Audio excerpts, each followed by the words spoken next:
はい皆さん、コンタコス。最近パソコンのパーツを変えたタルタコスでございます。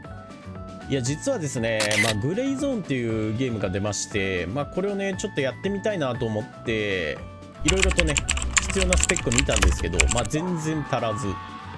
そろそろパソコンのパーツ変えるか、それか新しい BTO のパソコン買うか悩んでたんですけど、結局パソコンのパーツ変えた方がいろいろとお得だなと思って、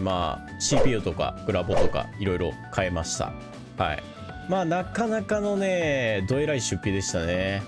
いやー厳しい。当分はちょっともやし生活なので、皆さんねぜひタコスの動画いっぱい再生してください。さて今回は待望の灰の地正式アップデート来ましたね。ということで今回はずっとね紹介しようと思ってたんですけど、正式アップで来るまではやめとこうかなと思ってなかなか出さなかったボス討伐動画ですね。で今回紹介するのは灰の地ボスノーデス攻略ということで、タコスがですね実際にノーデスで戦ってる姿を、後付け実況で説明していこうかなっていう動画になってますね。灰の地のボスなんですけど、霧の地のボスと違って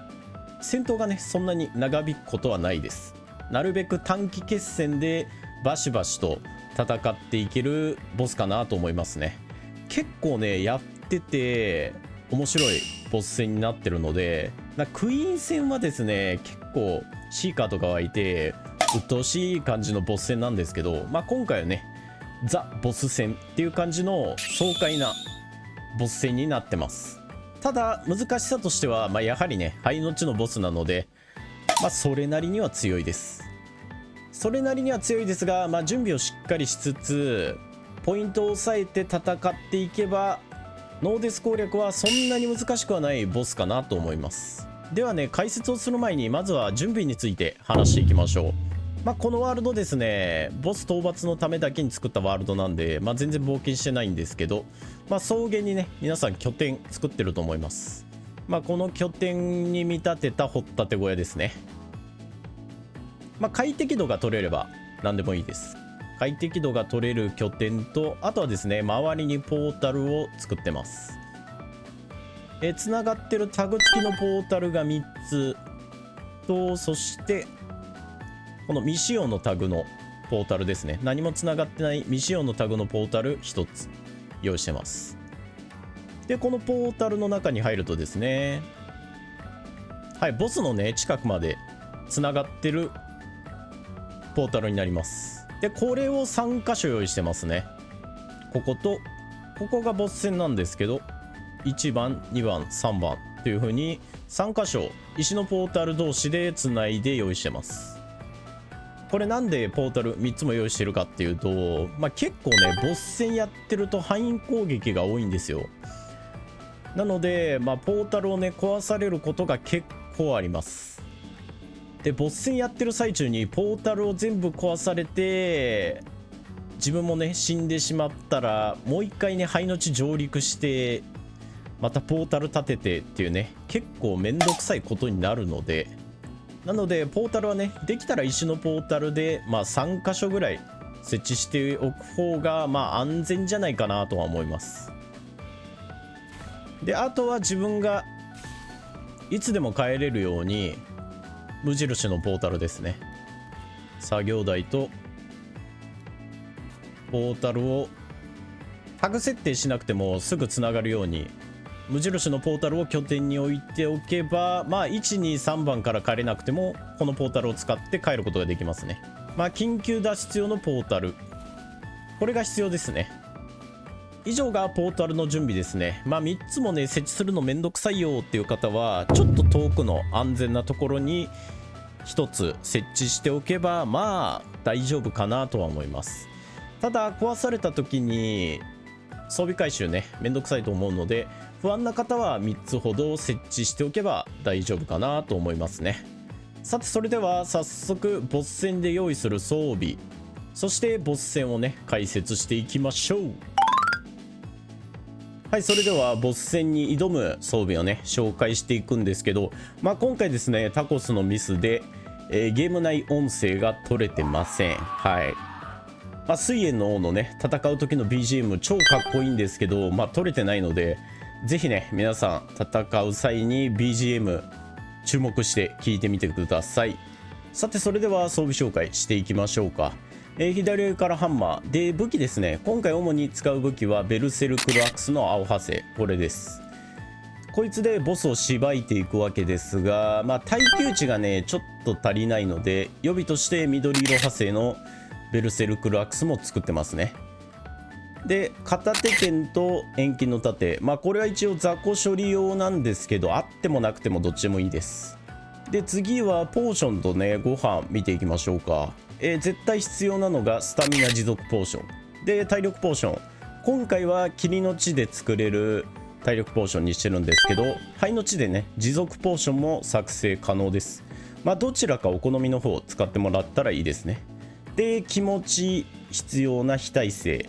あってもなくてもどっちでもいいです。死ぬ時は死ぬので、これがあるから非耐性抜群で火の中突っ込んでいけるってわけではないですね。でご飯ですね。ご飯がマッシュミート、ピリ辛パイ、灼熱セット、赤に黄色1ですね。いつもの食事です。であとはボス召喚に必要な供物ですね。今回は鐘が3つです。鐘の破片3つで鐘1つ作れるので、鐘の破片が9あればボス召喚は可能ですね。で今回はメギンギョルズ装備してますね。一応ウィスプライトも持っていってる感じです。で一番下のね防具ですね。今回はアスク装備プラス灰のマントで攻略していきますね。なんでアスク装備かというと、敵の範囲攻撃がすごい多いです。なので逃げ回る必要があるわけですね。重量装備だと結構スタミナ切れ頻発しちゃうので、今回はアスク装備で挑みます。で最近のアップデートでねセット効果もついたので、より一層戦いやすくなりました。なのでボス戦っていう観点ではこのアスク装備おすすめですね。で最後に作業台を作る木と、あとはポータルの素材で、シールドパート銅と鉄5個ずつ、あと骨片50個ですね。これ何の素材かというと、シールド発生装置の素材です。これを使うことによって結構ね序盤有利に戦えるので、ぜひね持っていってほしいクラフトですね。では以上の装備を持って灰の地のボス挑んでいきます。でちなみにスキルなんですけど、そんなに高くないですね。結構低いです。これぐらいのスキルでも全然倒しちゃうので、ぜひ参考にしてみてください。さてそれではボス討伐いきましょうか。さて鐘を3つ集めたらボスを召喚しましょう。鐘を鳴らしたということで、これで水炎の王が出現しますね。で一番最初にやることは、ボス戦のエリアは建築禁止なので、ちょっと離れたところにシールド発生装置を置きます。で骨を追加してシールド発生させて準備完了ですね。でそうこうしてると水炎の王がね現れます。はい、フェーダー、こいつがですね灰の地のボスですね。出現と同時に方向からねメテオ攻撃してくるんですけど、このシールド発生装置の中にいれば安全です。なのでシールド発生装置はね持っていった方がいいですね。で基本的にこのフェーダーとの戦い方は近接攻撃を回避してこのベルセルクルアクスでしばいていくっていう攻撃方法になりますね。これでねガツガツ HP 削っていきます。近接攻撃を回避するタイミングはそんなに難しくはないので、攻撃来た時に回避していれば大丈夫かなと思いますね。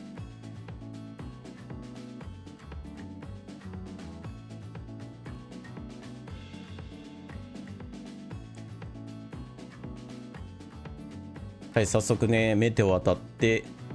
ポーション使ってますが、序盤はですね近接攻撃結構してくれるのでそんなに難しくはないです。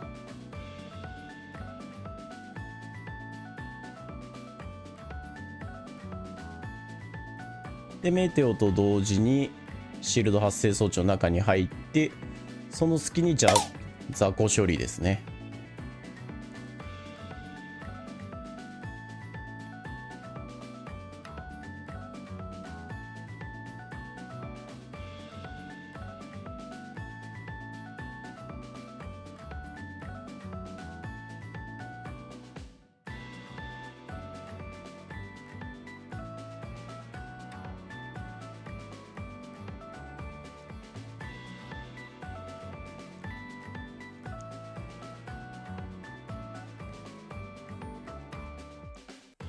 はい、このベルセルクラックス5撃目6撃目すごい強いんですけど、このフェーダーの爪の攻撃ですね、この攻撃だけ5撃目6撃目を当てるようにしましょう。他の近接攻撃で5撃目6撃目、まあ一番最後ですね、一番最後まで当ててしまうとちょっとね回避間に合わないので、他の攻撃は4発で終わらせて、隙が大きい攻撃だけ最後まで当てるようにすれば、まあ回避はね間に合うと思いますね。はい、で HP をある程度削ると、まあ、最強のね範囲攻撃をしてきます。炎とともにわけのわからんとてつもない範囲攻撃をねしてくるんですけど、まあそれもねなんとか回避しつつ、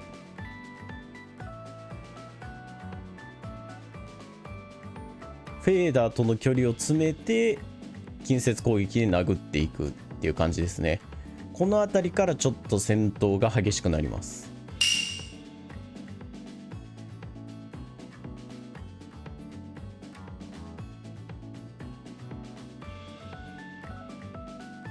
はい、またしてきましたね。この攻撃がね非常にめんどくさいんですが、まあ雑魚敵はですねこの攻撃に巻き込まれて死んでいってくれるので、まあ、雑魚処理としてはありがたいですね。でちなみにですね、このフェーダーの攻撃の後に発生する、まあ、地面のね緑色の炎ですね、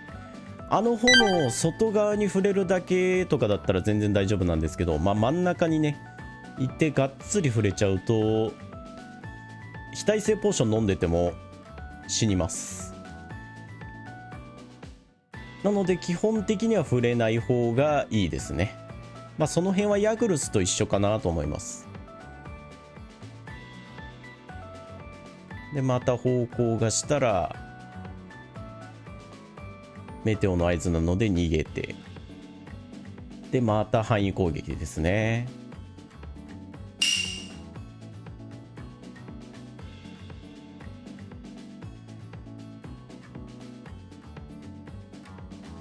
まあ範囲攻撃がね鬱陶しいですが、まあ、近づきさえすれば近接攻撃してくれるので、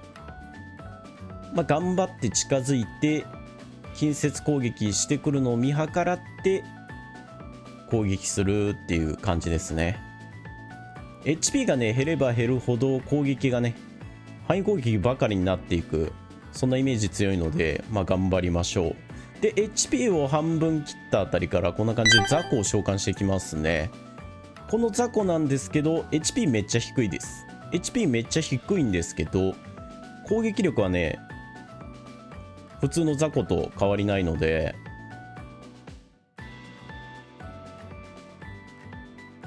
非常にねめんどくさい攻撃をしてきますね。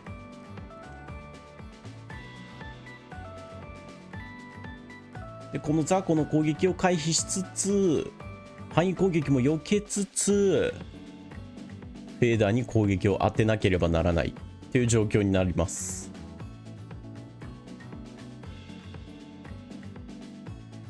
はい、少しの隙を見て攻撃してますが、まあ、なかなかねダメージを与えるの難しいですね。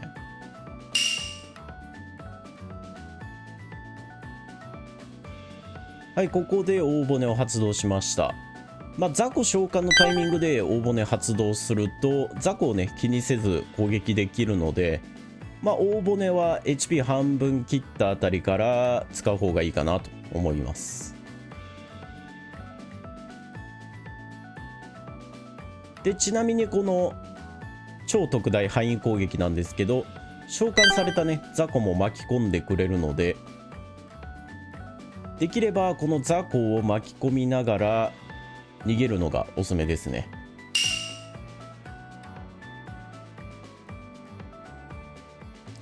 大骨バフがあれば敵のね近接攻撃、まあフェーダーの近接攻撃も、まあ、ある程度は食らっても大丈夫なので気にせずね最後のコンボまで当てていきます。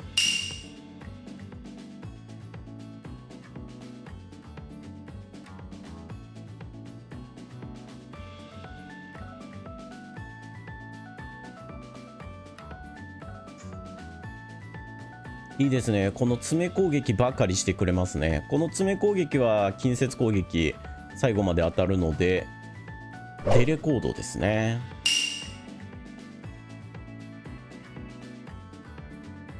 でこの辺りにシールド発生装置の素材が落ちてるなと思いながら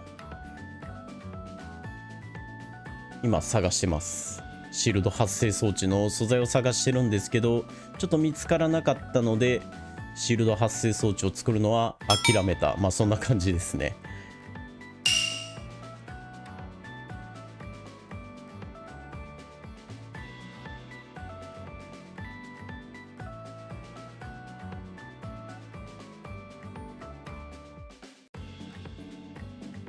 この範囲攻撃で雑魚を巻き添えにしつつ頑張って近づくんですけどなかなか近づけない。まあ、HP が減るごとにね、まあ、気持ち範囲攻撃多くなってくるイメージあるので、まあ、ちょっと近寄るの難しいですね。わあすごいですね。範囲攻撃多いな。まあ慌てず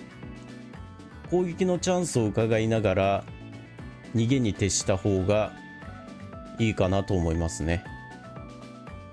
でこんな感じでチャンスがあれば近づく。でまた方向してきたからメテオが来るので逃げる。まさにチキン戦法ですね。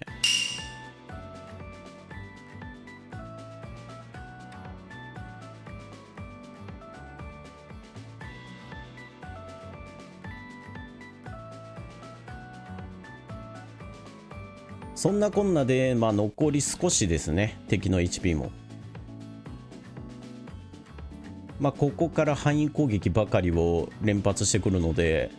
なかなか近づけないんですけど、なんとか隙を見て近づきたいところ。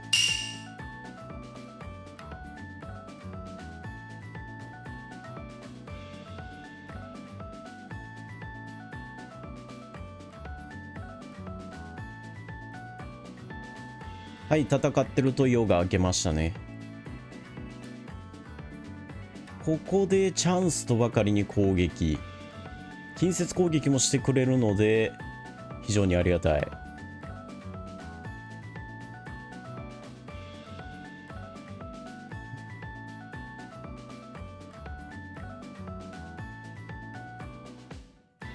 なかなか削れませんね。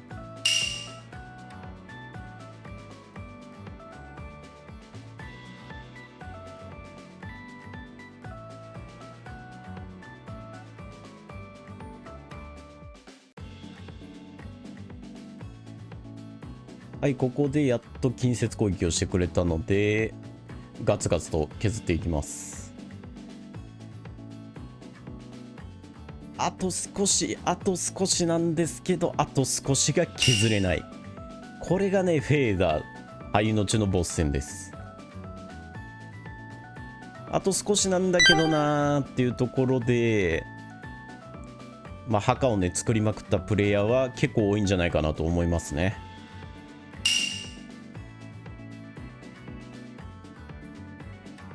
はい、ここで青のベルセルクラックスが耐久値迎えたんで、緑のねベルセルクラックスで攻撃して水炎が消えるということで討伐完了でございます。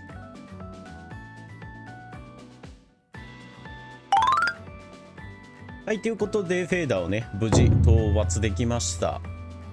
気になるですねバフの効果なんですけど、所持重量上限がプラス300と移動速度がプラス 10% つくバフになりますね。全然使えないなーっていうのが正直な感想ですね。重たいものをね運搬するには使えるかもしれないんですけど、新しいポータルができたのでそれでね鉱石もポータル間移動できちゃうので基本的には使わないかなというバフになります。やはり大骨最強ですね。はい、皆さんいかがだったでしょうか。今回はですね水炎のフェーダーのノーデス攻略について解説してみました。いろんなね討伐方法あると思うんですけど、剣士ならこういう形の方が攻略しやすいんじゃないかなとは思います。タコスね脳筋なので魔法使いの方はプレイしていないんですが、魔法使いの方でもノーデス攻略できたよって配信で教えてくれた方もちらほらいて、結構ねやりやすいみたいです。また落ち着いたら魔法使いの方の動画も出そうかなと思ってます。それではね正式アップデーが実施された灰の地、ぜひ皆さんも遊んでタコスにね感想を聞かせてください。それではまた次回お会いしましょう。バイバイ。最後までご視聴いただきありがとうございます。そして私歓喜いたしますのでぜひぜひチャンネル登録の方やっていただけると嬉しいです。それでは今日はこの辺でお別れです。バイバーイ。